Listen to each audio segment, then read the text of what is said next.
সুধী ভক্ত সজ্জন, আজকে আমরা শ্রীমদ্ ভগবদ গীতার 12 অধ্যায় ভক্তি যোগের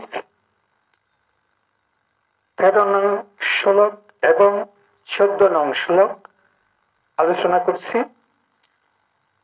অদ্দিষ্ঠায় সর্বভূতানাং মৈত্রঃ করুণ এবচ নির্মম নিরঅহংকারঃ সমদুঃখঃ সুখঃ ক্ষমি সন্তুষ্টঃ সততং যোগী যতাত্মা দৃঢ়নিশ্চয়ঃ ময়ি অর্পিতো মনো বুদ্ধির্যো মদ্ভক্তঃ সমে প্রিয়ঃ।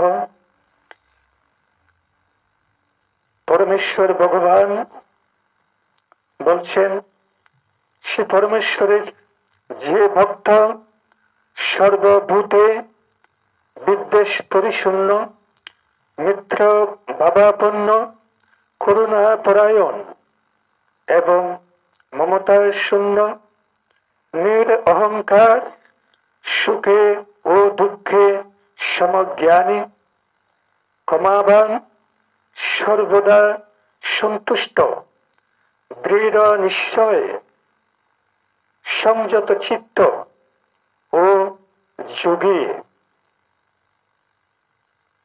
এবং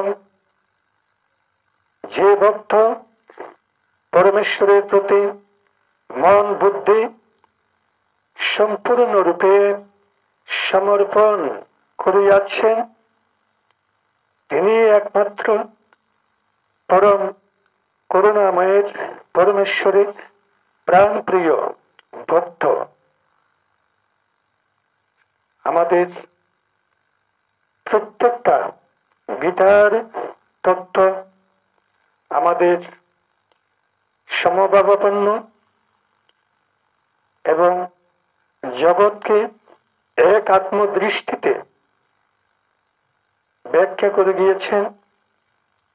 মানুষকে জাগতিক সমস্ত যে বন্ধন, যে আসক্তি, এই আসক্তি থেকে মুক্ত হওয়ার বারংবার এই কথা আলোচনা করেছেন এবং অহিংসা হওয়ার কথা বারবার আলোচিত হয়েছে।